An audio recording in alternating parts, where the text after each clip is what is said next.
पाकिस्तान की अवाम को एक बहुत बड़ी खुशखबरी सुनाने जा रहा हूं मैं। अल्लाह के फजल से जो पीटीआई पे घने बादल छाए हुए थे, जो तूफान बरपा था और लोग बातें कर रहे थे कि अब निकलने का कोई रास्ता नहीं है, आज पेशावर हाई कोर्ट के जज साहिबान ने अपनी जो ट्रेडिशन है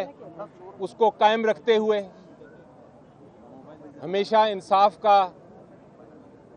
सर ऊंचा किया है इस हाई कोर्ट ने,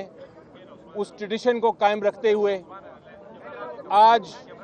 जो इलेक्शन कमीशन ऑफ पाकिस्तान का ऑर्डर था पीटीआई के खिलाफ, जिसमें सिंबल पीटीआई का जो बल्ला है वो ले लिया गया था, छीन लिया गया था, बल्कि मैं कहता हूं एक गैर कानूनी और गैर आईनी ऑर्डर के जरिए, उस ऑर्डर को, सिलेक्शन कमीशन के ऑर्डर को सस्पेंड कर दिया है और साथ ये हुक्म फरमाया है कि जो हमारा सिंबल है वो हमें वापस किया जाए,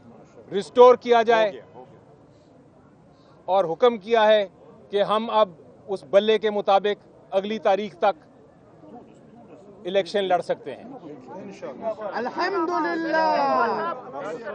ये सिंबल जो है, मैं चाहूंगा कहना, सिंबल का मैं कहना चाहूंगा कि सिंबल एक पॉलिटिकल पार्टी, एक सियासी जमात की जान होती है, और आर्टिकल 17 जो हमारा है आइन का, उसमें कहा गया है और सुप्रीम कोर्ट की उस पर जजमेंट्स भी हैं कि ये जो सिंबल है ये एक बुनियादी हक है, एक पॉलिटिकल पार्टी का भी, उसके मेंबरान का भी, उसके सपोर्टर्स का भी, और उसके जो करोड़ा वोटर्स हैं उनका भी। तो आज हाई कोर्ट ने उस बुनियादी हक को पूरा करते हुए ये हुक्म फरमा दिया है कि सिंबल बैट का पीटीआई का ही है और पीटीआई को रिस्टोर कर दिया है। वो तो आप बात दुरुस्त कह रहे हैं कि अभी इंटरिम स्टेज है और अभी आगे बड़े मराइल हैं और भी, और डीबी सुनेगी, पूरा अपना फिर फैसला करेगी। लेकिन जिस तरह आपने देखा, पता नहीं आपने मेरी बहस सुनी थी कि नहीं, हमने 4 घंटे के दलाइल दिए और एक एक चीज़ बताई कि इलेक्शन कमीशन ऑफ पाकिस्तान का ऑर्डर क्यों गैर आइनी है, क्यों कानून के ख़िलाफ़ है। और जज साहब का आपने कमेंट भी सुना, बार बार उन्होंने, जज साहब ने पूछा दूसरे वकला से, और मैं तो सरप्राइज्ड हूँ कि परेशान भी हूँ और हैरान भी हूँ कि वो हुकूमत के वकील भी खुद आ गए उधर। उनसे पूछा कि आप ये बताएं कि कहाँ से ये पावर और ताकत आई इलेक्शन कमीशन की कि वो इंटरनल जो इलेक्शन है, इंट्रा पार्टी इलेक्शंस किसी पार्टी के, वो किस शिक के तहत, किस इलेक्शन एक्ट की शिक के तहत उन्होंने ये फैसला किया है। उनके पास जवाब नहीं था और काफ़ी उन्होंने कोशिश की लेकिन कोई उनको नज़र नहीं नजर आया। उसके अलावा अदालत ने बड़ी बार पूछा कि आपकी 170 से ज़्यादा जमातें हैं, आपने कौन सी जमात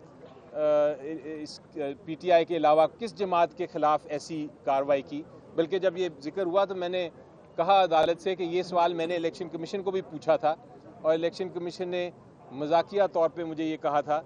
कि आपकी स्पेशल पार्टी है इसलिए हम आपको इतना गौर से देख रहे हैं। मेरा तो यकीन है कि कोई इंस्टीट्यूशन हो, कोई अदालत हो, छोटी से छोटी अदालत, बड़ी से बड़ी अदालत, अल्टीमेटली फ़ाइनल फ़ैसला इंसाफ और कानून के मुताबिक होता है। आपको इसमें शक नहीं होना चाहिए, और यही मैं बार बार अपनी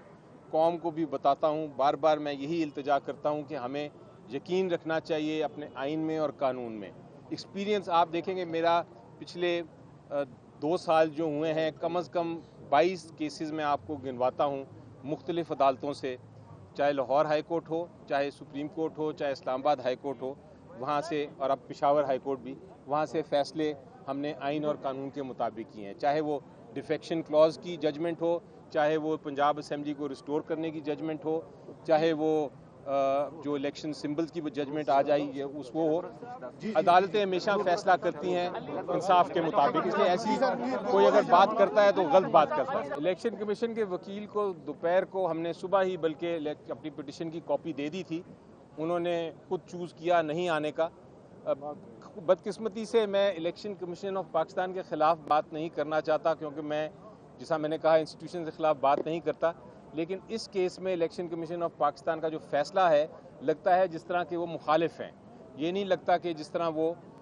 ایک منصف کے طور پہ انہوں نے فیصلہ کیا، ایک مخالف کے طور پہ کیا. اور آج جس طرح دوسری جماعتوں کے لوگ آ کے جو لائرز تھے آ کے بحث کر رہے تھے، اور جس طرح حکومت کے لائر بحث کر رہے تھے، وہ لگتا یہ تھا کہ وہ الیکشن کمیشن آف پاکستان کے ساتھ مل کے پی ٹی آئی کے خلاف ہیں. تو یہ تاثر نہیں ملنا چاہیے، ان کو انڈیپینڈنٹ ہی رہنا چاہیے، آزاد ہی رہنا چاہیے.